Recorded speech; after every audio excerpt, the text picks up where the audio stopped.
దేవుడి మహాకృపను బట్టి నిజంగా ఈరోజు దేవుడికి మహిమకరంగా సువార్త ప్రకటించడం జరిగింది.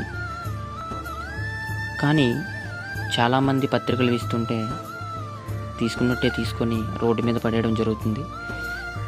దానికైతే నేనైతే చాలా బాధపడ్డాను. కానీ వాక్యం సెలవిస్తుంది, కొరింథీయులకు రాసిన పత్రికలో 1వ అధ్యాయంలో 18వ వచనంలో, సిలువను గూర్చిన వార్త నశించుచున్న వారికి వెర్రితనము, గాని రక్షింపబడుచున్న మనకు దేవుని శక్తి. కొందరైతే దేవుడి వాక్యాన్ని తుణీకరిస్తున్నారు, కానీ ఏర్పరిచిన వాళ్ళు ఖచ్చితంగా ఎవరొకరు ఉంటారు.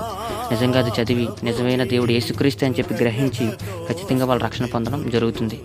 అయితే మనం చేయవలసిన పని ఏంటంటే, ఎన్ని బాధలు వచ్చినా, ఎన్ని ఇబ్బందులు వచ్చినా, ఎంతమంది మనల్ని రకరకాలుగా మాట్లాడుకున్నా, పత్రికలు చింపినా, పత్రికలు పారివేసినా సరే, నిజంగా ఏ ఒక్క ఆత్మ కూడా నశించిపోవడం దేవుడికి ఇష్టం లేదు కనుక ప్రతి ఒక్క ఆత్మ కూడా రక్షింపబడాలని పత్రికలు మనం ముందుకు వెళ్ళి పంచాలి. నిజంగా ఇది దేవుడి సువార్త కనుక, దేవుడు మనకు అప్పచెప్పిన పని కనుక.